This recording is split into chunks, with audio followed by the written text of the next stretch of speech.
wannan kuma addu'a ce kafa uku ake yi da yamma. Jama'a ya dace mu kiyaye ta, tana da matukar muhimmanci wannan addu'a, mu ji fa'idanta. Tana cikin amalul yawmi wal laila na Imamun Nasa'i namba na 590. manzon Allah sake cewa man qalaha thalathan hina yumsi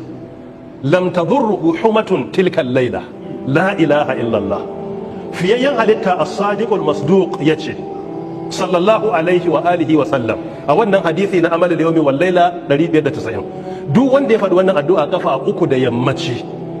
a wannan yammaci din har zuwa dare da ikon Allah babu wani abu na sihiri ko na tafi ko poison ko wani tarko da za a dana masa da ikon Allah da zai nasara a kansa.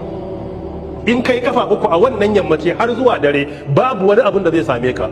Imam Al-Qurtubi rahmatullahi alaihi cewa ɗaya daga cikin magabata, wani ɗalibinsa kuma ya ce da malamin abun ya faru, ya ce yammaci ɗaya ya manta bai karanta wannan addu'a kafa uku ba, a'udhu bi kalimatin lahil tamma min sharri ma khalaq, yana manta ta zai shiga gida kunama ta harbe shi,